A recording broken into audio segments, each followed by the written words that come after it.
Rolling? Yeah, we good. Hey, peace and blessings, Israel. Listen, man, first and foremost, we want to give all praises, glory, and honor to the boss of this thing, man. That's Yahweh through his only begotten son, Yahweh Shai, for allowing this word to come out. Hope you sincere brothers and sisters, man, is edified by this word. You got the founder, elder of this church. Without him, we wouldn't have this church, man. So, hey, thank that brother, man. He's the top of the commandment chain of this church. A lot of y'all, let me just be clear, man, because I don't know. Let's just be clear. Listen, this is top command of this church here. This is the elder. This is the number one guy of this church. I'm the underboss. This is the boss of the church. This is the spiritual head. This is the one I lean to when I'm teeter-tottering on the carnal side of things. This is who I lean to. So this is the spiritual head. I've always been the spiritual head of this church. I'm just the leader, but this is the boss. This is you dig what I'm saying? So you got to go through him if it's certain things that y'all got questions or whatever the case might be. He might not say much, but he's the spiritual head of this whole standing, man. So please understand that and know that, because this brother right here, the one woke my eyes up to this gospel that y'all bring. Also, you can't see him behind the camera, the third member, which is his son. He also brought him in the fold the same way he brought me in the fold, man. So he might not say much other than read and commentate, but trust me, man, this is the head right over there, man, and I'm Peter. So I always need a counseling. I always need some type of, some type of understanding me, man. But listen, man, me and my bro, we ain't talked as much this week, but we know what's going on out here. Before the camera came on, we was just talking about how a lot of little young men that he's raised through the relationship he's had as a barber, cutting these kids' hair from here to grown men, and he was just talking about how it hurt his spirit in a sense where he see another potential young black man in prison, and he didn't even know what we was gonna be speaking on, but this ties right into the word we're gonna speak about. I'm gonna just give you the title and then we're gonna segue into it, but we're gonna name this word: people are walking around mentally flawed due to their brain mileage clock running high, man. Now I know when you hear that, you're gonna be like, what? What am I saying, man? To go into what my brother's saying, well, if you're Howard the Wellness channel, if you haven't subscribed to that channel, because a lot of stuff that he speaks about, he's talking about people that's out here mentally flawed.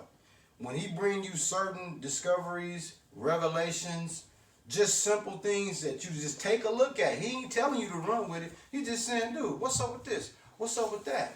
A lot of them can't process what he's saying because your brain is mentally flawed. AKA, you got a handicap sign on your brain, man.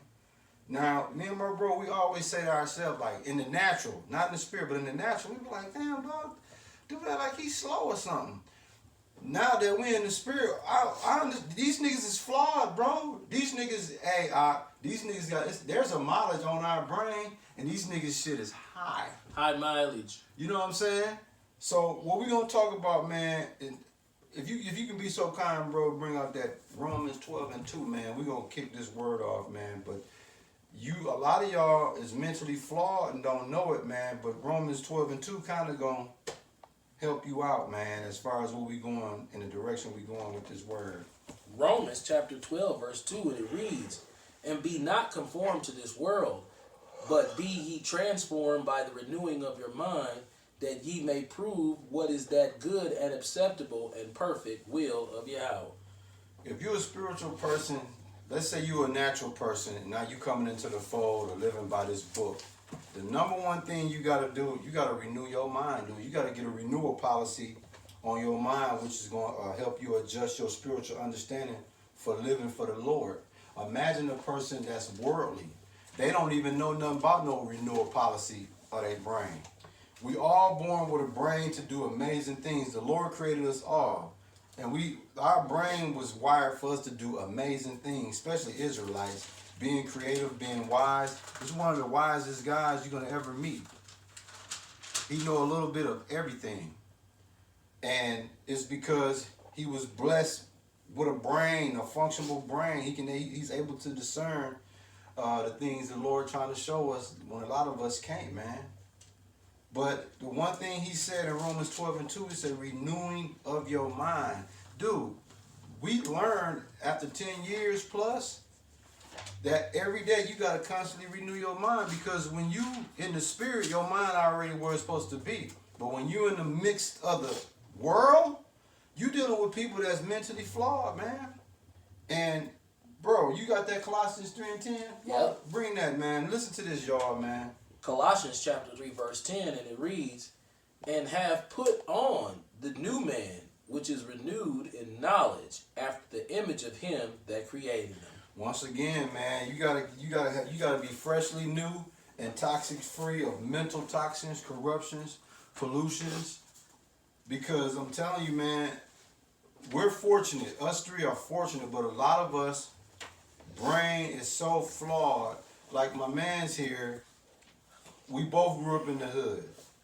Now his kids grew up in the hood, but they didn't grow up in the hood long enough to really see what it's like. He did. But what I'm getting at is our childhood friends from the neighborhoods we come from, their brains is gone. Oh. They gone. My man's can have a basic conversation, just a basic. It don't even take a scholar to comprehend what he talking about. Can they get it out? Nope. We can't make this up, man. The original brain has been programmed to leave us blind and stupid, man. The main agenda was to keep us sheep for the slaughter. If you think I'm lying, my bro mentioned it in the movie Get Out. What he was doing, what was the main thing he was doing? Remember, they was taking their brains out. Yeah. Reprogramming them, man, putting them in somebody else's head for a better benefit, man. Mind crippling us, what they was doing. So if you don't rehabilitate your brain, dog, you ain't gonna make it, man. I mean, we all know about mental illness. My bro speak about mental illness all the time. When he first said it to me, I'm like, I don't know, mental illness, man. I think people kind of bullshitting. You know what I'm saying? No, mental illness, dog, is dude. If you're mentally ill, that means, dog, your brain is damn near wore out. Mm-hmm. If you mentally ill. My bro suffered from mental illness. Y'all didn't know that, did y'all? Yep. Yeah, y'all didn't know that. Yep. But look, guess how I knew? Because he said it. He told the whole world he suffered from mental illness. Yep. But guess what? I do too. I'm going to tell you why. Because half of the time, I'm paranoid and don't even know why. Same thing with him. He'll come with a revelation and be 100% convicted of that revelation. And in 10 minutes, he'll call me and be like, hey, man, I think I'm bugging out. I'm like, nah, man, you straight. Even with his son, him and his son had counsel all the time. He even talked to his son like, hey, man, am I tripping? So mental illness, dog. Come with this. Yeah. You listen. Think about it. We can't live worldly. If you keep fabbing flashes of spirit and flashes of carnal, you gonna probably be mentally ill. Yeah. You ain't gonna be able to figure out what the fuck going on. We was just talking about this before the camera came on, man. I'm gonna use my guy, man, the elder of the church. I'm gonna use him. He used to be in a outlaw motorcycle situation. He was part of that organization as far as bikers. And the main man, like the president, you could say the president of the biker world, Speed Dial. He can call him right now, and he cut his hair right now. He can call him right now. We talking about the boss of the biker world, the former boss of the biker world. At the time, even though he's not in that world, he still, have friends. Now he don't hang out and do the biker thing, but they still his friends. He don't just shit on them. But guess what happens? They'll come over here, you cut their hair, they have a conversation, and they get to reminiscing and talking. And before you know it, you be like, damn, dude, like, shit. I came from that world. Mm-hmm. Like, bro, imagine having those friends and not trying to run them off with this. you're going to go mentally crazy because guess why? You ain't trying to force this on them, but this is where you at now. Right. So it's like you can't even talk to them. So it's like cut up. Cool cat. This guy, man, they like this tight, cool. But because of this book and knowing what the book says, how we fellowship with those outside of this, you find yourself in the cross. Mm-hmm.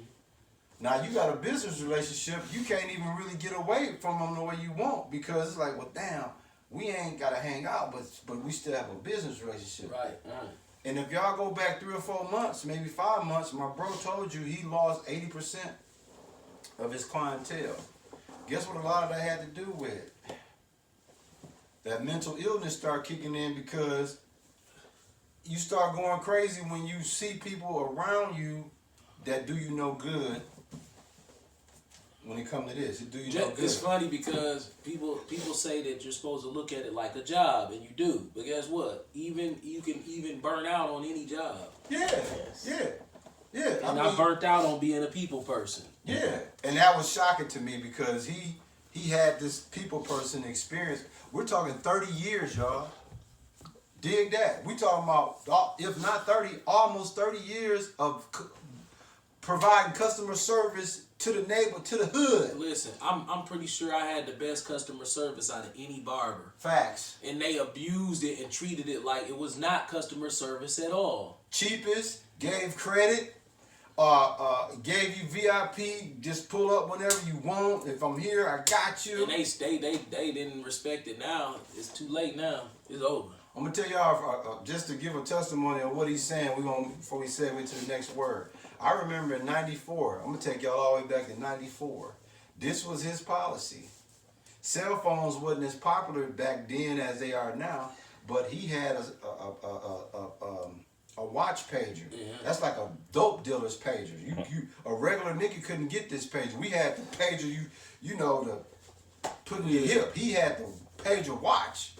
So his policy back then was, if his car was there, or if you came at nighttime and the light was on, and if the basement light was on, hey. And you know what? It's funny, but niggas been always disrespectful. I just didn't care because it wasn't affecting me. Right. Because remember, they would always park in my mama's spot. All the time. And she would snap, and I used to be like, oh, she just tripping. But now I look back, I'm like, nah. Niggas have always been outrageously disrespectful. Yeah. And that's just how they gonna be. Like, now that I look back, I'm like, damn, them niggas would park in my mama's spot every single time. And she would lose it, and they would do it again the next week. My fault, dog. Right. My fault, dog. Right. And they'll just do it every week. My fault, dog. My fault, dog. Your mom's was that first slot, right? Because you always tell us the second or third slot. Right, and they would come and park, and they would always do it anyway. And my mama would be like, you and my fault, dog. So that's just how niggas is. They're gonna never do anything right, and they gonna always be, oh, my fault. Facts. They'll make an appointment with you, then call you and say, hey, I didn't make your appointment because I went to my other appointment. Now, I hope y'all just caught what he said. And they'll say that to you with a straight face. It happened to me this morning. Oh, yeah, Joey, I ain't make it at my 9 o'clock appointment because I had to pick my rental car up at 10. See that? So I know I made an appointment at you at 9, but I went to my other appointment. I'll be to see you when I'm ready. Now tell me that ain't the person that's mentally flawed, bro. Right. But that's how black people handle business. And then when you tell them you ain't gonna do it like that, they say, "Oh, dude, acting funny." Or what about this one? Damn. Dude, acting bullshit. That's the go-to. It's like, dude, you just. I hope y'all just caught what my man's just said. You have a client that finna do business. He set the time. He agreed with the time of 9 o'clock. No, he calls you and tells you the time. Yeah, 9 o'clock. So it's set, ready to go. This man operating a business. Right. Then at 9:30 the next day when he's supposed to come, hey, the reason I wasn't there at 9 is I went and picked up my rental car, but I'm on my way to you now.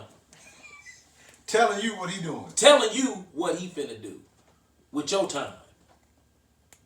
What about this one? And if you say I can't, bro, you were supposed to be here at 9 and you didn't show, they'll catch an attitude with you. That's where that damn come in. Yeah, damn. Hey, how Moan did you? Remember that time Moan set the appointment? Yeah. And he was late and you had somebody else in the chair? Yeah, he got mad. He thought that, oh, I'm late, so dude gotta wait.